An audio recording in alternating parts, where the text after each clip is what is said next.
의한 확전으로 전쟁이 발발할 위험은 현저히 높아졌고 위험 단계에 이르렀습니다. ইরানে মার্কিন হামলার পর যখন বিশ্বজুড়ে নিন্দার ঝড়, তখন উত্তর কোরিয়া থেকে এলো এক বিস্ফোরক এবং ভয়ঙ্কর প্রস্তাব।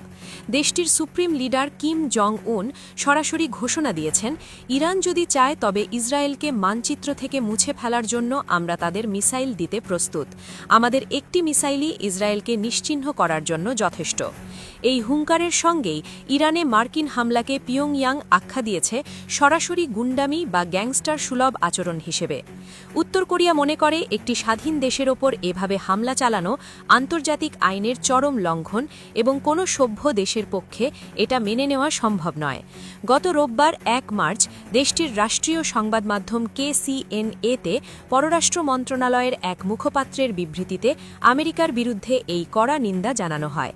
পিয়ংইয়াং স্পষ্ট বলেছে, যুক্তরাষ্ট্র ও ইসরায়েল যৌথভাবে এই অবৈধ আগ্রাসন চালিয়ে ইরানের জাতীয় সার্বভৌমত্বকে অপমান করেছে। উত্তর কোরিয়ার ভাষায়, কোনো দেশের সীমানার ভেতরে জোরপূর্বক ঢুকে হামলা চালানো বা অভ্যন্তরীণ বিষয়ে নাক গলানো কেবল গুন্ডাদেরই কাজ হতে পারে। এই বিবৃতির মাধ্যমে কিম জং উন বিশ্বকে জানিয়ে দিলেন, এই সংকটময় মুহূর্তে তারা ইরানের পাশে ইস্পাত কঠিন দৃঢ়তায় দাঁড়িয়ে আছেন। তারা মনে করেন, হামলায় যুক্তরাষ্ট্রের সরাসরি সম্পৃক্ত থাকাটা মোটেও আশ্চর্যজনক নয়, কারণ ওয়াশিংটন সবসময়ই বিশ্বের বিভিন্ন প্রান্তে গায়ের জোরে নিজেদের আধিপত্য বা দাদাগিরি বজায় রাখতে চায়। তাদের এই মানসিকতার কারণেই ইরানের ওপর এমন হামলা ছিল অনেকটা অবধারিত। উত্তর কোরিয়ার এই কড়া প্রতিবাদের পেছনে রয়েছে তাদের নিজস্ব তিক্ত অভিজ্ঞতা।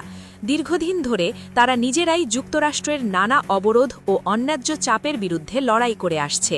তারা মনে করে, আজ যদি যুক্তরাষ্ট্র ইরানের সার্বভৌমত্বকে এভাবে বুড়ো আঙুল দেখাতে পারে, তবে কাল তারা অন্য যে কোনো স্বাধীন দেশের উপর একই আচরণ করবে। তাই সার্বভৌমত্ব রক্ষার এই লড়াইয়ে ইরানের প্রতি পূর্ণ সমর্থন ব্যক্ত করেছে পিয়ংইয়াং। উত্তর কোরিয়া তাদের বিবৃতিতে বিশ্ববাসীকে সতর্ক করে দিয়ে বলেছে, আমেরিকার এই গুন্ডামি এখনই বন্ধ না হলে পৃথিবীতে কোনো দেশই আর নিরাপদ থাকবে না। মধ্যপ্রাচ্যের এই সংঘাত এখন আর দুটি দেশের মধ্যে সীমাবদ্ধ নেই, এটি বিশ্ব শান্তির জন্য এক বড় হুমকি হয়ে দাঁড়িয়েছে। কিমের এই বক্তব্য প্রমাণ করে, বিশ্ব রাজনীতিতে যুক্তরাষ্ট্রের একচ্ছত্র প্রভাব কমানোর পক্ষে তারা কতটা সোচ্চার এবং ইরানের ওপর হামলাকে তারা কতটা গুরুত্বের সঙ্গে দেখছে।